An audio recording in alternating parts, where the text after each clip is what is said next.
प्यारे साथियों, SML ईसुज़ू परिवार में आपका स्वागत है। हम आपको SML ईसुज़ू द्वारा निर्मित एक विश्वसनीय और भरोसेमंद गाड़ी चुनने पर बधाई देते हैं। इससे पहले कि आप इस गाड़ी के साथ अपने व्यवसाय की विकास यात्रा को शुरू करें, हम आपको इसकी कुछ अनूठी विशेषताएं और अधिक महत्वपूर्ण रखरखाव संबंधित कुछ बेहद ज़रूरी टिप्स के बारे में बताना चाहेंगे, जो न केवल आपकी गाड़ी की परफॉर्मेंस को सालों साल तक बरकरार रखेंगे, बल्कि ब्रेकडाउन के चांसेस को भी कम करेंगे, ताकि आप अनुभव कर सके एक बेहतरीन ओनरशिप एक्सपीरियंस। तो चलिए शुरू करते हैं। तो सबसे पहले हम आपको गाड़ी की कुछ विशेष खूबियों के बारे में बताएंगे। यहाँ आपको मिलता है एक बड़ा और आरामदायक कैबिन स्पेस, जो आपको देता है बिना थके बिना रुके मीलों तक चलने का कॉन्फिडेंस। गाड़ी की हेल्थ और परफॉर्मेंस को मॉनिटर करने के लिए गाड़ी में दिया गया है एक LCD स्क्रीन डिस्प्ले वाला मीटर सेट, जो आपको रियल टाइम अपडेट्स प्रोवाइड करेगा। आपके सफर को और भी बेहतरीन बनाने के लिए यहाँ पर वॉइस कॉलिंग और ब्लूटूथ कनेक्टिविटी के साथ एक उच्च गुणवत्ता वाला फैक्ट्री फिटेड म्यूजिक सिस्टम दिया गया है, और उसके साथ ही लगा है एक बेहतरीन क्वालिटी का mobile charging port. Vehicle tracking के लिए गाड़ी में SML सारथी टेलीमेटिक्स डिवाइस लगाया गया है, जो कनेक्टेड है SML सारथी मोबाइल एप्लीकेशन से, जिसकी सहायता से आप न केवल गाड़ी की सटीक लोकेशन जान सकेंगे, बल्कि गाड़ी खराब होने की स्थिति में आप कैबिन में दिए गए इस लाल रंग के बटन को 10 सेकंड तक लगातार दबाकर या SML सारथी एप्लीकेशन में दिए गए इस बटन को दबाकर तुरंत हमारी 24/7 ब्रेकडाउन सपोर्ट से जुड़ सकते हैं। ब्रेकडाउन की स्थिति में आप गाड़ी की विंडशील्ड पर दिए गए इस टोल फ्री नंबर 1800-419-8086 के माध्यम से हमारी कस्टमर सपोर्ट से जुड़ सकते हैं, और इसके साथ ही आप हमारे व्हाट्सएप नंबर 9988224365 पर हाई टाइप करके हमारी डिजिटल सपोर्ट सेवा का भी लाभ उठा सकते हैं, जिसमें न केवल आप हमारे विभिन्न प्रोडक्ट्स की जानकारी ले सकते हैं, बल्कि अपनी गाड़ी की सर्विस बुकिंग, ब्रेकडाउन सपोर्ट और इसके साथ ही साथ अपने कीमती सुझाव या कोई शिकायत वह भी हम तक पहुंचा सकते हैं। आपको एक बेहतरीन ओनरशिप एक्सपीरियंस देने के लिए SML ईसुज़ू में कस्टमर सेटिस्फैक्शन हमारा एक प्रमुख उद्देश्य रहता है, जिसे ध्यान में रखते हुए हमने हाल ही में आपके लिए 2 नई सर्विसेज को लॉन्च किया है। पहली सर्विस है SML विश्वास, जो एक एनुअल मेंटेनेंस प्रोग्राम है, जिसमें आप अपने वाहन के उपयोग और आवश्यकता अनुसार बहुत ही कम दाम पर एक उपयुक्त सालाना मेंटेनेंस प्लान चुन सकते हैं। ट्रक और बसेस के लिए यह प्लान 29 पैसे से 72 पैसे प्रति किलोमीटर और टिप्पर्स के लिए 38 पैसे से 72 पैसे प्रति किलोमीटर के हिसाब से उपलब्ध है। दूसरी सर्विस है SML एक्सटेंड, जो एक एक्सटेंडेड वारंटी प्रोग्राम है, जहां पर आप एक बहुत ही कम कीमत पर अपने वाहन के मेजर एग्रीगेट्स जैसे कि इंजन, गियर बॉक्स और डिफरेंशियल असेंबली, इनकी वारंटी को 2 साल तक और बढ़ा सकते हैं। यह दोनों सर्विसेज आप गाड़ी खरीदने के साथ ही या खरीदने के 60 दिन बाद तक भी ले सकते हैं। इसके बारे में ज़्यादा जानकारी के लिए आप डीलरशिप सेल्स स्टाफ से बात करें। एक और महत्वपूर्ण इन्फॉर्मेशन जो आपको गाड़ी के रजिस्ट्रेशन के टाइम पर काम आएगी, वो है गाड़ी का चेसी नंबर, जो कि गाड़ी के फ्रंट राइट हैंड साइड पर यहाँ पर दिया गया है, और इसी प्रकार गाड़ी का इंजन नंबर गाड़ी के इंजन पर यहाँ दिया गया है। अब वीडियो के नेक्स्ट पार्ट में हम गाड़ी के रखरखाव से जुड़े कुछ बेहद इंपॉर्टेंट पॉइंट्स को डिस्कस करेंगे। जैसा कि आप जानते हैं कि यह गाड़ी BS6 प्रदूषण नॉर्म्स को ध्यान में रखते हुए बनाई गई है, जिसके लिए गाड़ी में दिया गया है एक फ्यूल इंजेक्टेड इंजन, और उसके साथ लगा है एक एग्जॉस्ट गैस ट्रीटमेंट यूनिट, जिसे शॉर्ट फॉर्म में EGT भी कहते हैं। EGT में एडब्लू, जो कि यूरिया से बना हुआ एक स्पेशल लिक्विड सॉल्यूशन है, उसे एग्जॉस्ट गैसेस में स्प्रे किया जाता है, जिससे केमिकल रिएक्शन द्वारा पॉल्यूशन को कंट्रोल किया जाता है। मेंटेनेंस में सबसे पहले हम गाड़ी की बैटरी और आइसोलेशन स्विच के बारे में जानते हैं। जैसे कि आप देख सकते हैं, यहाँ पर बैटरी और उसके साथ एक आइसोलेशन स्विच दिया गया है, जिसे ऑपरेट करके आप गाड़ी में यूज होने वाली इलेक्ट्रिकल सप्लाई को ऑन या ऑफ कर सकते हैं। अभी ये आइसोलेशन स्विच ऑफ कंडीशन में है। अगर आप अभी गाड़ी की चाबी को ऑन करते हैं तो आपको मीटर सेट पर कोई लाइट या रिस्पॉन्स नहीं दिखेगा। गाड़ी को स्टार्ट करने के लिए पहले आइसोलेशन स्विच को घड़ी की डायरेक्शन में इस तरह घुमाएं। अब ये स्विच ऑन कंडीशन में है और जैसे ही आप गाड़ी की चाबी को ऑन करेंगे मीटर सेट पर लाइट्स आ जाएंगी।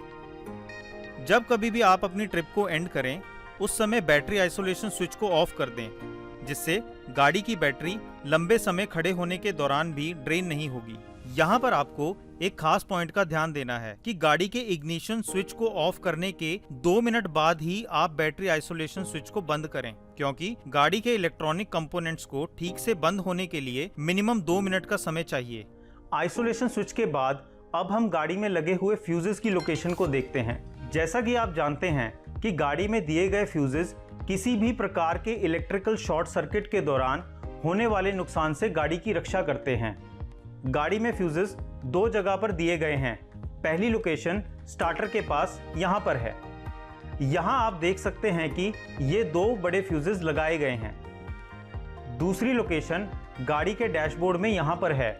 यहाँ आप देख सकते हैं ये गाड़ी का फ्यूज बॉक्स है जहाँ पर काफ़ी सारे फ्यूजेस लगे हैं और इस लाइन में ये 3 स्पेयर फ्यूजेस भी दिए गए हैं जिनकी रेटिंग 5, 10 और 20 एम्पियर है।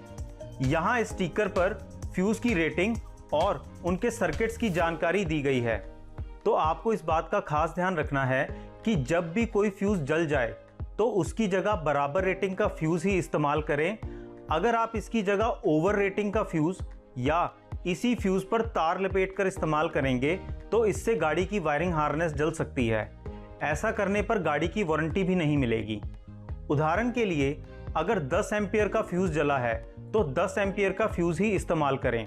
अगर आप इसकी जगह 20 एम्पियर का फ्यूज इस्तेमाल करेंगे तो गाड़ी की वायरिंग हार्नेस जल सकती है। और अगर कोई फ्यूज बार बार जल रहा है तो गाड़ी को अपने नज़दीकी SML सर्विस सेंटर पर लेकर जाएं और उसकी जांच करवाएं या हमारे टोल फ्री नंबर 1800-419-8086 पर तुरंत संपर्क करें।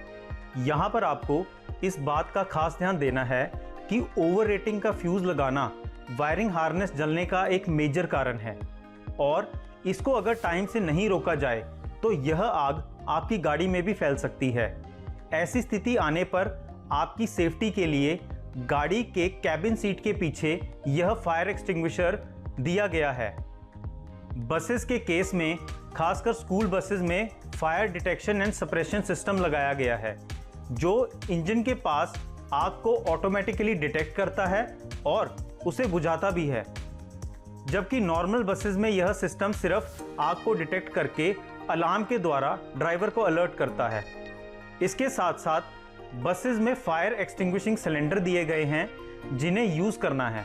यहाँ इस बात का खास ध्यान देना है कि हर फायर एक्सटिंग्विशर पर एक एक्सपायरी डेट दी गई है जिसे ध्यान में रखते हुए आपको इन्हें टाइम टू टाइम रीफिल करवाना होगा।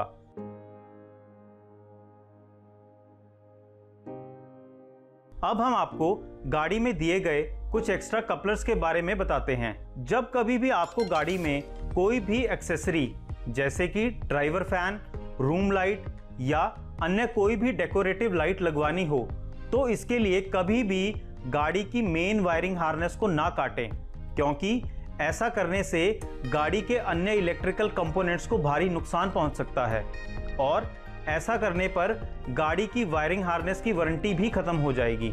आपकी ज़रूरत को देखते हुए गाड़ी की वायरिंग हार्नेस में कुछ एक्स्ट्रा कपलर्स दिए गए हैं जहां पर आप इन एसेसरीज की सप्लाई ले सकते हैं। यहाँ ट्रक में आप इस हरे रंग के कपलर जिस पर एसेसरीज का स्टिकर लगा हुआ है इससे ये सप्लाई ले सकते हैं और बसेस के लिए आप डैशबोर्ड में इस सफ़ेद रंग के कपलर जिस पर एसेसरीज लिखा हुआ है उससे ये सप्लाई ले सकते हैं। वीडियो के अगले भाग में हम गाड़ी की हेल्थ और परफॉर्मेंस से रिलेटेड मीटर सेट पर डिस्प्ले होने वाली विभिन्न प्रकार की इंफॉर्मेशन और वार्निंग लाइट्स के बारे में जानेंगे। यह गाड़ी का स्पीडोमीटर है जहां पर आप गाड़ी की स्पीड को किलोमीटर पर आवर में देख सकते हैं। यह आरपीएम मीटर है जिसे टेकोमीटर भी कहा जाता है जो गाड़ी के इंजन की रोटेशंस पर मिनट को बताता है। यहाँ पर टेम्परेचर गेज दी गई है जो इंजन के तापमान को दिखाती है और इसके साथ ही दी गई है फ्यूल गेज जो आपकी गाड़ी में फ्यूल की मात्रा को बताती है। अब मीटर सेट पर दिखाई जाने वाली इंडिकेशन लाइट्स के बारे में जानते हैं। सबसे पहली लाइट एग्जॉस्ट ब्रेक से रिलेटेड है। एग्जॉस्ट ब्रेक बेसिकली गाड़ी के इंजन से निकलने वाली एग्जॉस्ट गैसेस को रोकती है, जिस कारण इंजन पर बैक प्रेशर पड़ता है और इस बैक प्रेशर की वजह से इंजन की स्पीड कम हो जाती है। यह फीचर पहाड़ियों से उतरते टाइम काम में आता है, जिसकी मदद से आप गाड़ी की सर्विस ब्रेक्स का कम से कम इस्तेमाल करके गाड़ी की स्पीड को कंट्रोल कर सकते हैं, जिससे गाड़ी के ब्रेक पैड्स की लाइफ भी बेहतर मिलती है। तो एग्जॉस्ट ब्रेक इस्तेमाल करने के लिए सबसे पहले आप कॉम्बिनेशन स्विच में दिए गए इस लीवर को ऊपर की तरफ मूव करें। आप देख सकते हैं कि मीटर सेट के ऊपर एग्जॉस्ट ब्रेक की इंडिकेशन लाइट ऑन हो गई है। अब जब कभी भी आप पहाड़ी से नीचे आते हुए गाड़ी को गियर में रखकर एक्सेलरेटर पेडल पर से पैर हटाएंगे, तब आपकी गाड़ी में एग्जॉस्ट ब्रेक चालू हो जाएगी, जिससे गाड़ी की स्पीड ऑटोमेटिकली कम हो जाएगी। यह दूसरी indication light high engine temperature के बारे में बताती है। सामान्य स्थिति में गाड़ी का इंजन टेम्परेचर इस जोन में लाल लाइन से नीचे रहता है, लेकिन अगर गाड़ी की टेम्परेचर गेज लाल रंग के जोन में जा रही है और उसके साथ ही हाई इंजन टेम्परेचर इंडिकेशन की लाइट और बजर भी चल रहा है, तो इसका मतलब है कि गाड़ी में कुछ समस्या आ गई है, जैसे कि इंजन ऑयल की कमी, कूलेंट की कमी या इंजन में कुछ और दिक्कत है। तो ऐसी स्थिति में आपको तुरंत गाड़ी को रोड साइड में पार्क करके अपने नजदीकी SML सर्विस सेंटर या हमारे टोल फ्री नंबर पर संपर्क करना है। ऐसा ना करने की स्थिति में गाड़ी के इंजन को भारी नुकसान हो सकता है, जिससे इंजन सीज भी हो सकता है। अगली इंडिकेशन लाइट है चेक इंजन लाइट। तो अगर आपकी गाड़ी में कोई छोटी सी समस्या या फॉल्ट कोड है जिसका आपकी गाड़ी की परफॉर्मेंस पर कोई फर्क नहीं पड़ रहा, तो उस केस में चेक इंजन लाइट जलेगी। ऐसी स्थिति में आपको घबराने की आवश्यकता नहीं है। आमतौर पर यह लाइट अपने आप कुछ देर बाद चली जाएगी, या आप अपनी रेगुलर शेड्यूल सर्विस के दौरान इसके बारे में डीलरशिप मैकेनिक को बताकर गाड़ी को चेक करवा सकते हैं। अगली इंडिकेशन लाइट है लो फ्यूल वार्निंग लाइट। तो जब कभी भी फ्यूल टैंक में ईंधन की मात्रा एक सुरक्षित लेवल से नीचे चली जाए, जब भी लेवल की सुई इस लाल निशान से नीचे चली जाए, तो तुरंत ये वार्निंग लाइट ऑन हो जाएगी। ऐसी स्थिति में आपको तुरंत किसी नजदीकी फ्यूल पंप पर जाकर अपने वाहन में पर्याप्त फ्यूल भरवाना होगा। लेकिन अगर ऐसी कंडीशन आ जाती है जहां पर आपकी गाड़ी का पूरा डीजल खत्म हो जाए और गाड़ी रुक जाए, तो ऐसी स्थिति में आप देखेंगे कि गाड़ी में डीजल भरवाने के बाद भी गाड़ी स्टार्ट नहीं हो रही। इसे ठीक करने के लिए आपको डीजल की कमी से फ्यूल सिस्टम में उत्पन्न हुए एयर लॉक को हटाना होगा। सबसे पहले आप CRS फिल्टर पर दिए गए इस पंप को दबाकर गाड़ी की हैंड प्राइमिंग करें। अब आप गाड़ी को स्टार्ट करके देखें। अगर गाड़ी लंबे क्रैंक के बाद भी स्टार्ट नहीं हो रही, तो सबसे पहले इस एयर ब्लीडिंग स्क्रू को ढीला करें। अब CRS फिल्टर पर दिए गए इस पंप को लगातार अपने हाथ से दबाएं। आप देख सकते हैं कि ब्लीड स्क्रू से डीजल के साथ साथ हवा भी बाहर निकल रही है। जब हवा निकलनी बंद हो जाए और स्क्रू से पूरा डीजल मिलने लगे, तो इस ब्लीड स्क्रू को टाइट कर दें। अब दोबारा हैंड प्राइमिंग करें। आप देखेंगे कि पंप धीरे धीरे भारी हो गया है। अब आप इंजन को क्रैंक करें। आप देखेंगे कि गाड़ी थोड़ा लंबा क्रैंक लेने के बाद स्टार्ट हो जाएगी। नेक्स्ट वार्निंग लाइट है एयर क्लीनर चोक इंडिकेटर। BS6 गाड़ियों में आने वाली सभी तरह की वार्निंग लाइट्स में यह लाइट अत्यंत महत्वपूर्ण है, क्योंकि यह एयर क्लीनर की कंडीशन के बारे में ड्राइवर को सूचित करती है। अगर गाड़ी का एयर क्लीनर चोक हो गया है, तो इंजन को पर्याप्त मात्रा में हवा नहीं मिलेगी, जिसका न केवल इंजन की परफॉर्मेंस पे गंभीर प्रभाव पड़ेगा, बल्कि गाड़ी में लगे EGT यूनिट को भी भारी नुकसान पहुंच सकता है। इसलिए यदि आपको अपने डैशबोर्ड पर यह वार्निंग लाइट लगातार दिख रही है, तो तुरंत अपने नजदीकी SML डीलरशिप या हमारे टोल फ्री नंबर पर संपर्क करें।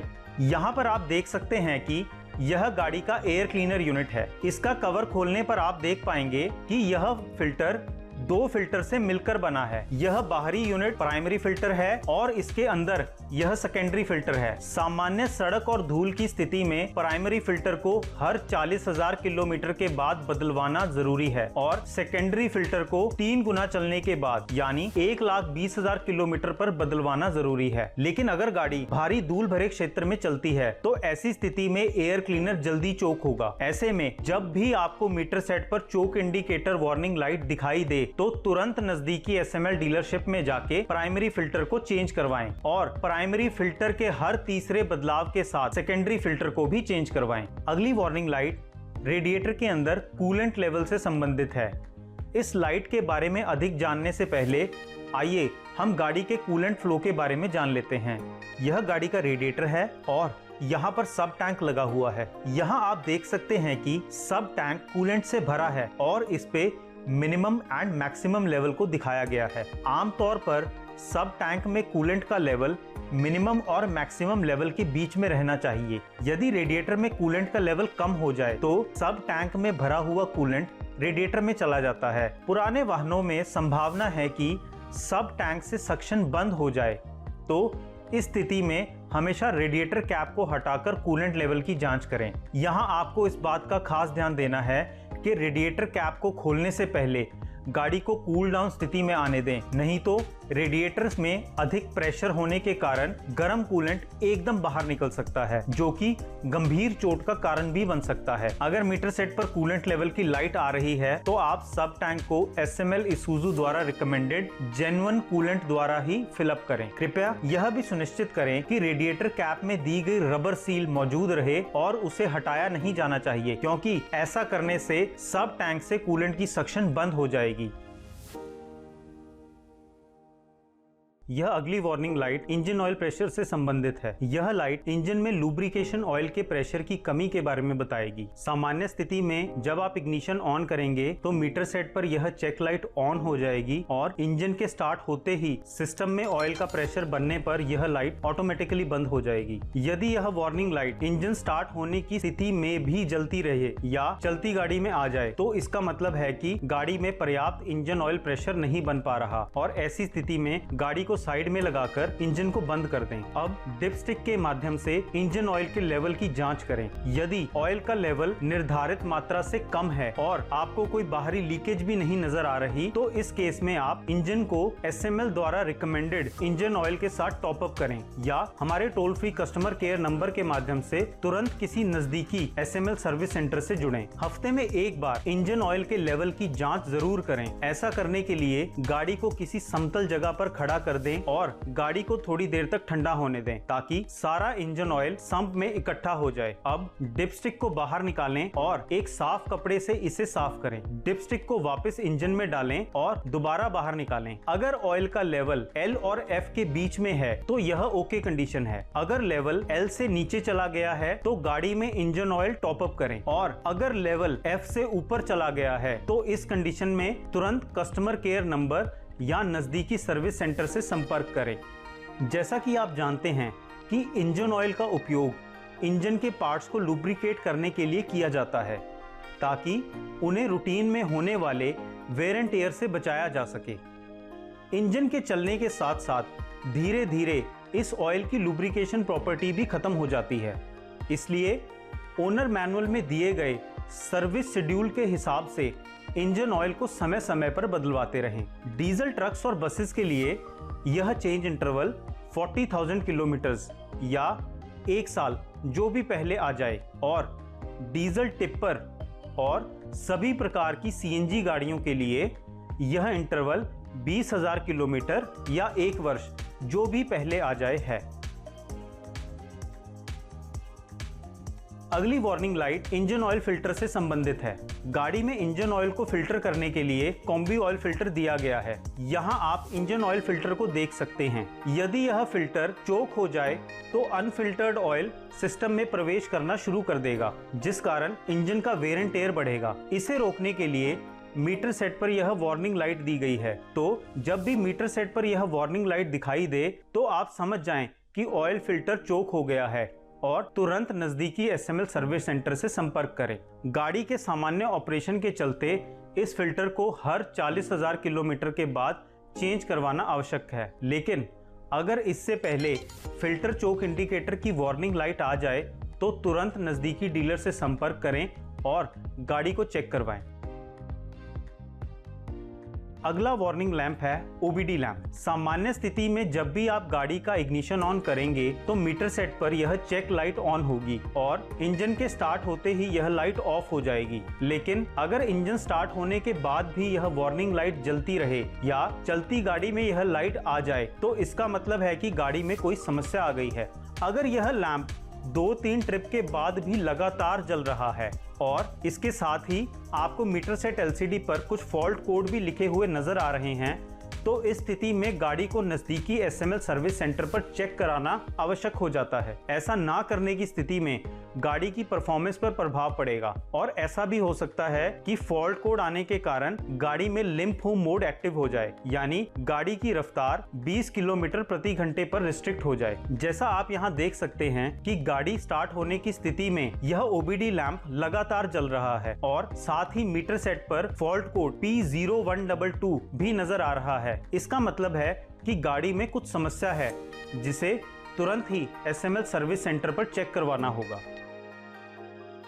अगला वार्निंग लैंप लो ब्रेक ऑयल लेवल से संबंधित है। हाइड्रोलिक ब्रेक सिस्टम वाली गाड़ियों में ब्रेकिंग के लिए हाइड्रोलिक फ्लूइड का इस्तेमाल किया जाता है जो इस रिजर्वॉयर में यहाँ पर स्टोर रहता है। यहाँ आप देख सकते हैं कि इस रिजर्वॉयर पर मिनिमम एंड मैक्सिमम लेवल को दिखाया गया है। आमतौर पर ब्रेक फ्लूइड का लेवल मिनिमम और मैक्सिमम के बीच में रहना चाहिए, लेकिन अगर फ्लूइड का लेवल इस मिनिमम पॉइंट से नीचे चला जाए तो यह वार्निंग लैंप ऑन हो जाएगा।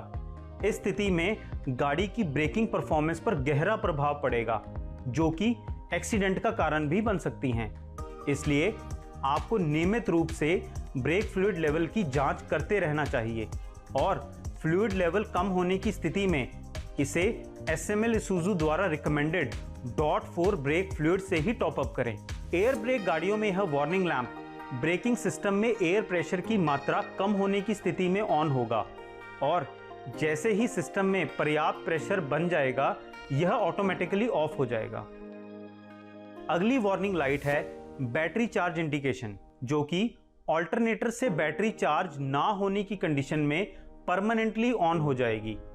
आप देखेंगे कि इग्निशन ऑन करने पर मीटर सेट पर यह लाइट जलेगी और इंजन के स्टार्ट होते ही यह लाइट ऑटोमेटिकली बंद हो जाएगी, जिससे पता चलता है कि ऑल्टरनेटर बैटरी को चार्ज कर रहा है। साथ ही मीटर सेट LCD पर वोल्टेज की रीडिंग भी 13 वोल्ट से ऊपर चली जाएगी। लेकिन अगर इंजन स्टार्ट होने के बाद भी यह वार्निंग लाइट मीटर सेट पर जलती रहे तो इसका मतलब है कि ऑल्टरनेटर बैटरी को चार्ज नहीं कर पा रहा और इसके साथ ही मीटर सेट LCD पर वोल्टेज का लेवल भी 12 वोल्ट से ऊपर नहीं बढ़ेगा, चाहे आप गाड़ी को कितना भी एक्सेलरेट कर लें। ऐसी स्थिति आने पर ऑल्टरनेटर बेल्ट की जांच करें या स्टार्टर के पास लगे हुए फ्यूजेस को चेक करें। यदि आप बिना बैटरी चार्जिंग के ही गाड़ी को चलाते रहेंगे तो कुछ समय बाद सारी बैटरी ड्रेन हो जाने पर ECU को करंट नहीं मिलेगा और गाड़ी बंद हो जाएगी। यह अगली warning light water and fuel level की है, जो डीजल में पानी के लेवल को बताती है। इस लाइट के बारे में आगे जानने से पहले एक बार हम गाड़ी के फ्यूल फिल्ट्रेशन सिस्टम को समझते हैं। यहाँ पर आप देख सकते हैं कि टैंक से डीजल प्राइमरी फिल्टर में जाएगा, जहाँ पर फर्स्ट लेवल की फिल्ट्रेशन होती है। प्राइमरी फिल्टर को हर 20,000 किलोमीटर के बाद चेंज करवाना जरूरी है। ऐसा ना करने की स्थिति में सिस्टम में लगे सेकेंडरी फिल्टर पर दबाव बढ़ेगा, जिससे वह जल्द ही चोक हो जाएगा। फिल्ट्रेशन सिस्टम में लगा हुआ यह नेक्स्ट फिल्टर सेकेंडरी फिल्टर है, जिसे CRS फिल्टर भी कहते हैं। यह फिल्टर ना केवल सेकेंडरी लेवल की डीजल फिल्ट्रेशन करता है, बल्कि इसके साथ साथ डीजल में मिक्स हुए पानी को भी अलग करता है, जिसे सेडिमेंटेशन कहा जाता है। फिल्टर में इकट्ठे हुए पानी के लेवल को सेंस करने के लिए यहाँ पर water and fuel level sensor दिया गया है, जिसके सिग्नल के आधार पर मीटर सेट पर दी गई वार्निंग लाइट जलेगी। CRS फिल्टर को हर 60,000 किलोमीटर या 18 महीने जो भी पहले आ जाए उस पर चेंज करवाएं। ऐसा ना करने की स्थिति में फिल्टर चोक हो जाएगा, जिससे गाड़ी की परफॉर्मेंस पर गहरा प्रभाव पड़ेगा। यहाँ आपको इस बात का खास ध्यान रखना है कि अगर मीटर सेट पर वाटर एंड फ्यूल लेवल की वार्निंग लाइट जल रही है तो तुरंत फिल्टर में से पानी को ड्रेन करें। अगर आप इस वार्निंग लैंप को बार बार नजरअंदाज करेंगे तो इस बात की बहुत अधिक संभावना है कि फिल्टर में इकट्ठा हुआ पानी फ्यूल इंजेक्शन सिस्टम जैसे कि high pressure pump, common rail injectors में चला जाएगा, जिस कारण ना केवल इन कंपोनेंट्स को बल्कि गाड़ी में लगे ईजीटी सिस्टम को भी भारी नुकसान पहुंचाएगा। आइए अब हम सीआरएस फिल्टर में से पानी निकालने के प्रोसीजर को देखते हैं। सबसे पहले गाड़ी को रोड साइड पर पार्क करें और उसे बंद कर दें। इसके बाद water and fuel level sensor के इलेक्ट्रिकल कपलर को खोल दें। सेंसर को निकालने के लिए इसे एंटी क्लॉकवाइज डायरेक्शन यानी घड़ी की उल्टी दिशा में घुमाएं। फिल्टर में जमा हुए सारे पानी को निकलने दें और जब यह खाली हो जाए तो वापस सेंसर को लगाकर इसे टाइट करें। इसके बाद इलेक्ट्रिकल कपलर को वापस लगा दें। सेंसर निकालने के कारण फ्यूल सिस्टम में हवा एंटर होगी, तो फिल्टर में से एयर लॉक को हटाना होगा। ऐसे करने के लिए सबसे पहले एयर ब्लीडिंग स्क्रू को ढीला करें। अब सीआरएस फिल्टर पर दिए गए इस पंप को लगातार अपने हाथ से दबाएं। यहां आप देख सकते हैं कि ब्लीड स्क्रू से डीजल के साथ साथ हवा भी बाहर निकलने लगेगी। जब डीजल के साथ हवा निकलनी बंद हो जाए और स्क्रू से पूरा डीजल मिलने लगे तो आप इस ब्लीड स्क्रू को टाइट कर दें। अब दोबारा हैंड प्राइमिंग करें। आप देखेंगे कि पंप धीरे धीरे भारी हो गया है। अब आप इंजन को क्रैंक करें। गाड़ी थोड़ा लंबा क्रैंक लेने के बाद स्टार्ट हो जाएगी। Next warning lamp DPF regeneration से संबंधित है। इस वार्निंग लैंप के बारे में आगे जानने से पहले हम गाड़ी में लगे ईजीटी सिस्टम के बारे में समझते हैं। यहाँ आप देख सकते हैं कि यह गाड़ी का exhaust gas treatment system unit है, जिसे ईजीटी यूनिट कहा जाता है। यह ईजीटी यूनिट 3 भागों से मिलकर बना है। सबसे पहला भाग है डीओसी, डीजल ऑक्सीडेशन कैटलिस्ट। इसके बाद लगा है डीपीएफ, डीजल पार्टिकुलेट फिल्टर, जो एग्जॉस्ट गैसेस में से कार्बन पार्टिकल्स, जिसे सूट भी कहते हैं, उन्हें फिल्टर आउट करता है। और तीसरा भाग है SCR unit, selective catalytic reduction. यहाँ एग्जॉस्ट गैसेस में इस यूरिया इंजेक्टर के द्वारा यूरिया को स्प्रे किया जाता है, जो एग्जॉस्ट गैसेस के साथ केमिकली रिएक्ट करके उसके हानिकारक कंपोनेंट्स को खत्म कर देता है। यहाँ इस टैंक में एडब्ल्यू यानी यूरिया को स्टोर किया जाता है। अब हम डीपीएफ पर वापस आते हैं। जैसा कि आप जानते हैं कि यह फिल्टर एग्जॉस्ट गैसेस में मौजूद कार्बन पार्टिकल्स यानी सूट को फिल्टर आउट करता है, जिस कारण कुछ टाइम बाद यह फिल्टर सूट से भर जाता है। जब यह सूट अपनी एक सेट लिमिट से ज्यादा बढ़ जाए तो गाड़ी ऑटोमेटिकली डीपीएफ से भरे इस सूट को जलाकर खत्म कर देती है। डीपीएफ क्लीनिंग के इस ऑटोमेटिक प्रोसेस को ही रीजनरेशन कहा जाता है। रीजनरेशन 3 टाइप से होती है, जिसके हिसाब से मीटर सेट पर यह डीपीएफ की लाइट हरे, पीले और लाल रंग में जलती है। जब मीटर सेट पर डीपीएफ की लाइट हरे रंग में दिखाई दे और एलसीडी पर regeneration activated keep the vehicle running का मैसेज फ्लैश करे, तो आप समझ जाएं कि गाड़ी में ऑटोमेटिक रीजनरेशन का प्रोसेस स्टार्ट हो गया है, जो कि लगभग 20 से 25 मिनट तक चलेगा। ऐसे में आपको कुछ अलग नहीं करना। अगर आप गाड़ी को ड्राइव कर रहे हैं तो गाड़ी को चलते रहने दें। कुछ टाइम बाद लाइट अपने आप ही ऑफ हो जाएगी। अगर बाय चांस आपको कहीं रुकना भी पड़े, जैसे कोई ट्रैफिक सिग्नल आ गया है या कहीं ट्रैफिक जैम की स्थिति बन गई है, तो कोशिश करें कि आप गाड़ी के इंजन को स्टार्ट ही रहने दें, क्योंकि 20 से 25 मिनट में यह प्रोसेस ऑटोमेटिकली कंप्लीट हो जाएगा। लेकिन अगर कहीं रीजनरेशन के दौरान आपको गाड़ी बंद भी करनी पड़े तो घबराने की जरूरत नहीं है, क्योंकि अगली बार जब भी सूट का लेवल अपने निर्धारित सेट पॉइंट को क्रॉस करेगा, तब यह रीजनरेशन प्रोसेस दोबारा स्टार्ट हो जाएगी और मीटर सेट पर डीपीएफ की लाइट ग्रीन कलर में जलने लगेगी।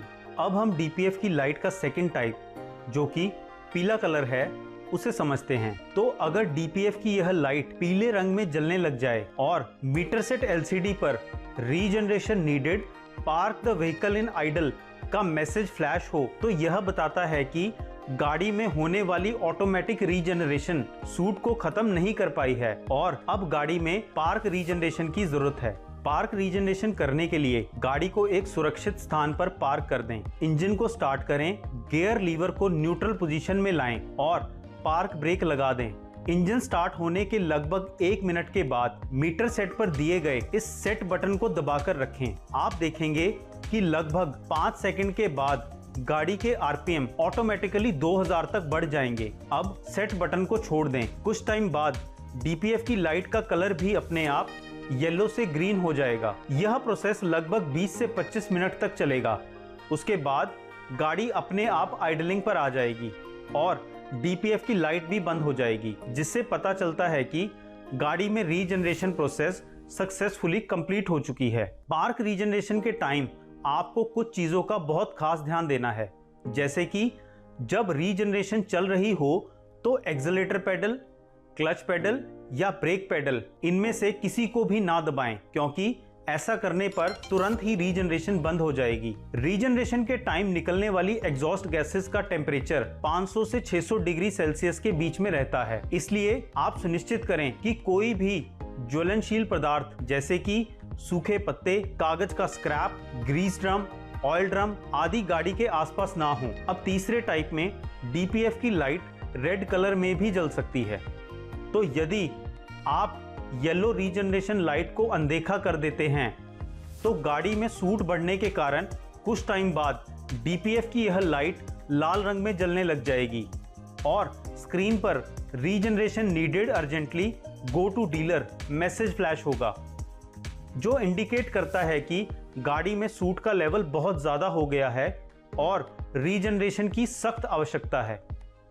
इस कंडीशन में आप गाड़ी को तुरंत रोक दें और हमारे कस्टमर केयर नंबर या नज़दीकी एसएमएल सर्विस सेंटर से संपर्क करें।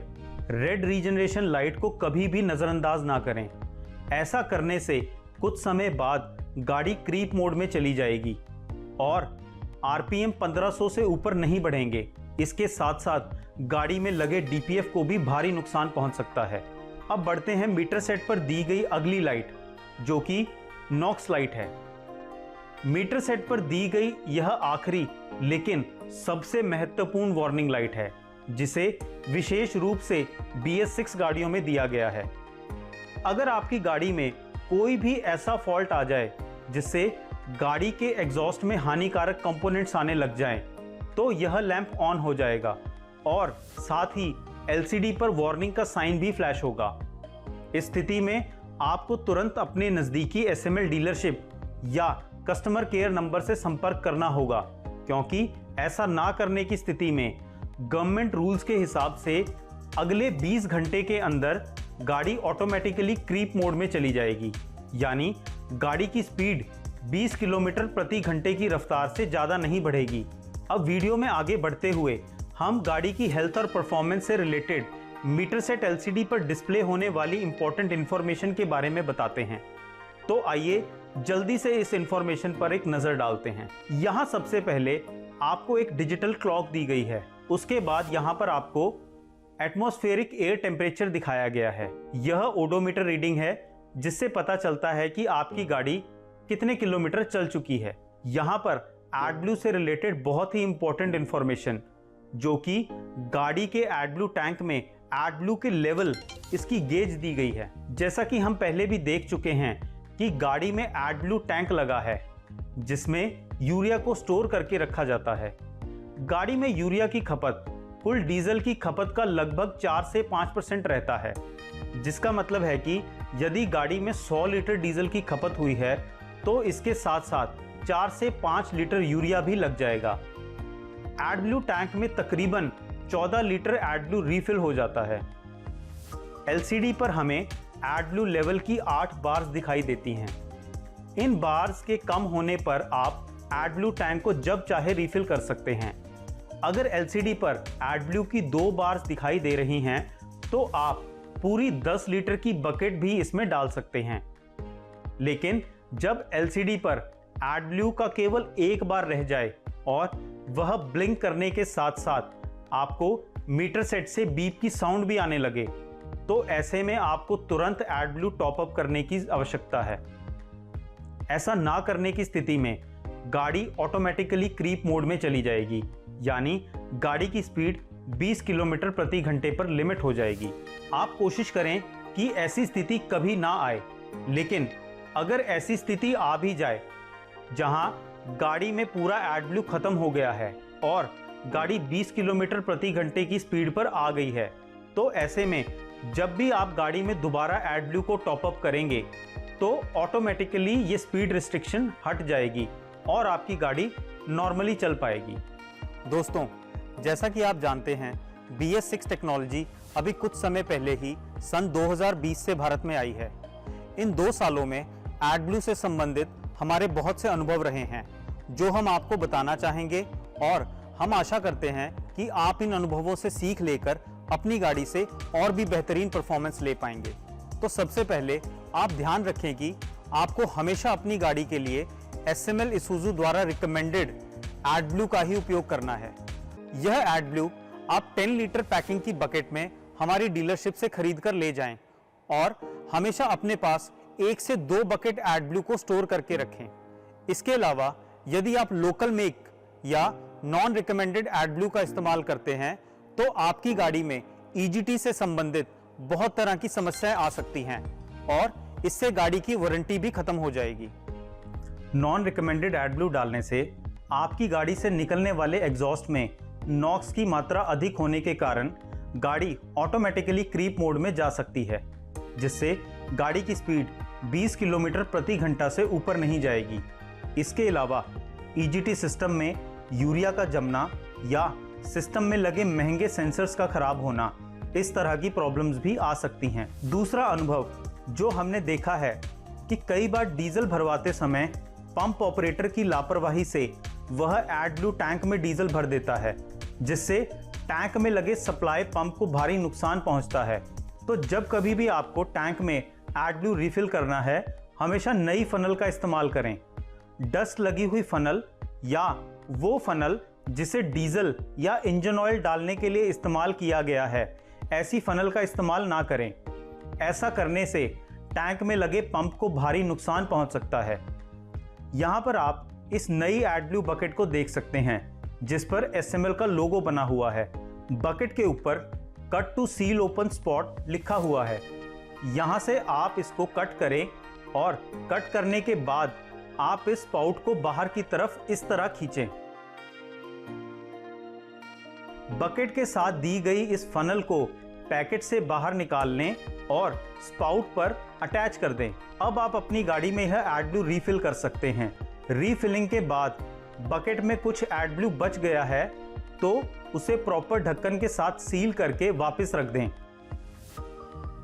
बकेट के साथ दी गई फनल को एक बार इस्तेमाल करने के बाद फेंक दें। साथियों, जैसा कि आप अब तक देख ही चुके हैं कि BS6 गाड़ी में काफ़ी सारे नए इलेक्ट्रॉनिक सेंसर्स और एक्चुएटर्स लगे हुए हैं। तो ऐसे में आपकी गाड़ी पर जब भी कोई वेल्डिंग ऑपरेशन या कभी गाड़ी को जंप स्टार्ट करवाना पड़े तो कुछ बातों का खास ध्यान रखना होगा, जिससे इन सेंसर्स को होने वाले अनचाहे नुकसान से बचाया जा सके। तो पहले हम वेल्डिंग ऑपरेशन के बारे में बात कर लेते हैं। जैसा कि आपको पता ही है कि वेल्डिंग ऑपरेशन के टाइम बहुत ज़्यादा हाई वोल्टेज के करंट का इस्तेमाल किया जाता है, जिससे गाड़ी में लगे इलेक्ट्रॉनिक कंपोनेंट्स जैसे कि ECU, meter set, sensors, ABS, इन सबको बहुत नुकसान पहुंच सकता है। तो इन सबको इस नुकसान से बचाने के लिए वेल्डिंग ऑपरेशन शुरू करने से पहले कुछ बातों का खास ध्यान रखना होगा। सबसे पहले बैटरी के पॉजिटिव और नेगेटिव टर्मिनल को हटा दें। अब इंजन ECU के कपलर्स को खोल दें। ऐसा करने के लिए आप देख सकते हैं कि पहले इन लीवर्स को ऊपर की तरफ उठा दें और जब कपलर बाहर की तरफ आ जाए तो कपलर को ध्यान से निकाल लें। प्लास्टिक मटेरियल से बने होने के कारण इन कपलर्स पर ज़्यादा जोर लगाने से ये डैमेज भी हो सकते हैं। तो इस स्थिति में आप हमारी डीलरशिप टेक्नीशियन की भी मदद ले सकते हैं। वेल्डिंग के टाइम उड़ने वाले वेल्डिंग स्पैटर्स अगर प्लास्टिक या रबड़ से बने हुए कंपोनेंट्स जैसे कि wiring harness, air and fuel hoses, coolant या यूरिया की पाइपलाइंस पर गिर जाएं तो यह इनको डैमेज कर सकते हैं। इसलिए वेल्डिंग शुरू करने से पहले आप गाड़ी के ऐसे सभी एरियाज को लकड़ी या लोहे की शीट से कवर कर दें जहां पर ये कंपोनेंट्स लगे हुए हैं। अब आगे बढ़ते हुए हम जंप स्टार्ट ऑपरेशन के बारे में जान लेते हैं। यह फील्ड की एक बहुत ही नॉर्मल सी प्रॉब्लम है कि अगर गाड़ी बंद होने की स्थिति में आप कोई इलेक्ट्रिकल इक्विपमेंट जैसे हेडलाइट, फैन या बस के केस में एयर कंडीशनर को ऑन करके रखते हैं तो कुछ समय बाद गाड़ी की बैटरी ड्रेन हो जाएगी, जिससे अब गाड़ी को स्टार्ट करने में प्रॉब्लम होगी और अब आपको जंप स्टार्ट प्रोसेस की मदद लेनी होगी। तो सबसे पहले ध्यान रखें कि डिस्चार्ज हुई बैटरी को गाड़ी में ही लगा रहने दें और एक चार्ज बैटरी लेकर इस गाड़ी की बैटरी के साथ मोटी वायर से पैरेलल में अटैच कर दें, यानी पॉजिटिव के साथ पॉजिटिव टर्मिनल को लगाएं और नेगेटिव टर्मिनल के साथ नेगेटिव टर्मिनल को जोड़ें। ऐसा करते ही मीटर सेट पर वोल्टेज भी बढ़ जाएगी। अब आप गाड़ी को स्टार्ट कर लें और इसके बाद पैरेलल में लगी हुई बैटरी को हटा दें। कभी कभी देखा गया है कि फील्ड में जंप स्टार्ट ऑपरेशन करने के लिए मैकेनिक गाड़ी की डिस्चार्ज बैटरी को हटाकर नई चार्ज बैटरी लगा देते हैं और गाड़ी स्टार्ट होते ही चार्ज बैटरी हटाकर डिस्चार्ज बैटरी को वापस लगा देते हैं। इस तरीके का इस्तेमाल गाड़ी पर ना करें, क्योंकि ऐसा करने से अल्टरनेटर और अन्य इलेक्ट्रिकल सिस्टम्स को नुकसान पहुंच सकता है। दोस्तों, अब तक आप अपनी BS6 गाड़ी के सिस्टम और रखरखाव के बारे में काफ़ी बातें जान चुके हैं, जिनको सही से फॉलो करने पर ना आपको केवल आपकी गाड़ी से एक बेहतरीन परफॉर्मेंस मिलेगी, बल्कि ब्रेकडाउन के चांसेस भी कम होंगे। एक बेहतरीन SML Isuzu प्रोडक्ट चुनने के लिए हम आपको एक बार फिर से बहुत बहुत शुभकामनाएं देते हैं और जाते जाते आपको कुछ ऐसी ड्राइविंग टिप्स के साथ छोड़ जाते हैं जिन्हें फॉलो करने पर आपको एक बेहतरीन प्रोडक्ट माइलेज और प्रोडक्ट लाइफ मिलेगी। तो सबसे पहले सुबह गाड़ी स्टार्ट करने के बाद गाड़ी को 1 मिनट तक आइडलिंग पर रहने दें और एकदम एक्सेलरेटर पेडल ना दबाएं, ताकि टर्बो चार्जर तक पर्याप्त मात्रा में इंजन ऑयल पहुंच सके। और ऐसे ही शाम को इंजन बंद करने से पहले गाड़ी को 1 मिनट तक आइडलिंग पर रहने दें। समय समय पर गाड़ी के टायर प्रेशर की जांच करते रहें और प्रेशर कम होने पर ओनर मैनुअल्स में दिए गए रिकमेंडेड टायर प्रेशर ही भरवाएं। अधिक या कम प्रेशर भरवाने से टायर जल्दी घिसेगा और लाइफ भी कम मिलेगी। गियर शिफ्टिंग के दौरान क्लच पेडल को पूरी तरह से दबाएं और जब ट्रैफिक में हो तो क्लच राइडिंग ना करें, बल्कि जरूरत के हिसाब से निचले गियर में शिफ्ट कर जाएं। गाड़ी चलाते समय अपने पैर को क्लच पर ना रखें, ऐसा करने से आपको एक बेहतरीन क्लच लाइफ मिलेगी। गाड़ी चलाते समय टॉप गियर या ओवरड्राइव गियर में शिफ्ट होने के बाद गाड़ी को स्थिर गति से चलाएं और इंजन आरपीएम को 1500 से लेकर 2000 आरपीएम के बीच में रहने दें। इससे आपको एक बेहतरीन माइलेज मिलेगी। ब्रेक पैड्स की लाइफ को बढ़ाने के लिए डाउनहिल जाते समय एग्जॉस्ट ब्रेक का उपयोग करें।